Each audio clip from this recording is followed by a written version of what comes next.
Okay, welcome back everyone. This is week 25, outlook number 2. Starting with the pound futures, we have finally met the target after a long, damn near 3 week hold. We finally reached the liquidity point target and we have actually closed below the liquidity point target. So not only did we meet the initial target, but this is a break of structure which indicates that we will be continuing lower, which is what I anticipated in the first place, as I'm now looking for price to reach the area of interest that I've had marked up for a while now. But I'll probably end up making a review of this trade here in the near future, but that's outside the scope of this video. Um, as of right now, we have a breaker structure of a liquidity point, so we should be anticipating we should be anticipating price to continue lower. So we will be waiting on that here soon. I'm not sure what's going on there. Okay, cool. Anyway, moving on to gold. So if we zoom out here, gold has decided to continue placating or, just messing around in the range effectively. It's not really doing too much in my opinion. Uh, it, it's still anticipated that price will. You know what? I'm not even going to make predictions here. Gold is still ranging. Point blank, period. If we're looking at the immediate price action, what we saw was initially a liquidity draw of this previous liquidity point here. So we saw this, okay? And then after that liquidity draw happened, we then had a break of structure, which immediately led to a drop afterwards. So that was very interesting to see. Um, But what we also do have on gold is the fact that we have mitigation of a price gap here, following mitigation of another price gap potentially, but we can look at that a little bit more deeply because this is the price gap that I would be looking at as opportunity to set up the next one, but it doesn't look like, be more precise here. Yeah, if I look at the low of this candle, it hit 192.1 and this is 190.7. So actually it did not hit that. So I would actually be looking for price to continue lower as this area of interest would not be valid because it does not follow a action and mitigation. Sorry for the connection error here. This is this is new. This is interesting. But I'll continue talking until the connection error goes away effectively. So we ended up mitigating, or we ended up reversing after a break of structure. So that's something interesting to look at for gold, but it's not something to, uh, you know, be too weary of, especially if we're trying to look at it from the macro perspective. Don't get caught up in those kinds of movements, especially because we're in a range. There's going to be a lot of just pure price action things that are outside the classifications of what we've decided. All right. So we're perfect, right on time. Okay.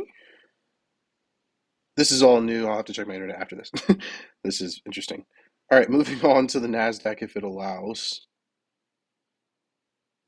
Come on.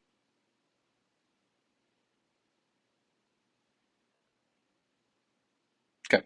All right, moving on to the NASDAQ. We anticipated or we analyzed last time that there was liquidity draw. We actually got two liquidity draws, one of this liquidity point here, and then immediate after that liquidity draw, we had a low created a run on that high here. So that was a liquidity draw, and that led to a run towards the area of interest that we had marked up based following the action of mitigation here, and that actually did get mitigated.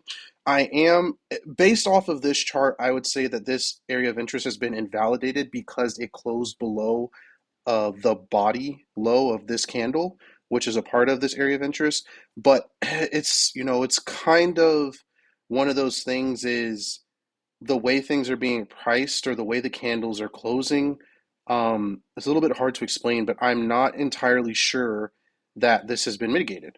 Or I'm sorry, that this has been invalidated. But going off what we are presented, I will say that this area of interest has been invalidated. So I'm no longer looking uh, to play off of this area of interest based off of the current chart. But I have in the back of my mind that this this candle might be more full and we hadn't mitigated the body as much as as much as I anticipate or as much as I see in my head.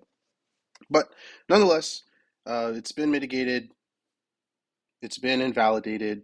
So now we just have to wait for more price action to develop in order to see where price is going to go. But the cool thing is that we did get the liquidity draw, multiple liquidity draws here, um, and now we're actually looking to move lower. So that's going to be interesting. I want to see a little bit more price action to see if we are going to start running towards this low and perform a liquidity draw here because we have mitigated, because we have invalidated this area of interest. And if not, I would like to start seeing price move towards these liquidity points and ultimately the structural point. All right, and Dow Jones has decided to holy. Yeah, that's interesting. All right, so we have a break of structure here on Dow Jones, which I said last time that we had a break of structure, so it would be interesting to see if price were to pull back. But because we had a break of structure, assume continuation of price action, which is exactly what happened. And then ultimately we got this. I'm guessing this is FOMC response, and we basically ended up breaking structure. So because we broke structure, we have now solidified the price leg that we are in, so existing from this low up to this high. So based off of that, we should be looking for price to pull back to any inefficiency objects, which are my areas of interest, or start looking for a liquidity point to mitigate in order to return higher. Or the third option is that price could just start to move lower, and then we would have to look for a phase transition. But as of right now, we are still in a very bullish run according to the chart.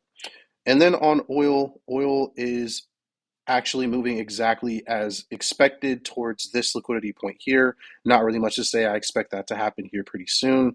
And then live cattle futures is actually woken up, and we're starting to move towards all-time highs, which is following, I believe, this may or may not be. Actually, that was a breaker structure. Okay, so that's interesting. So it may have been.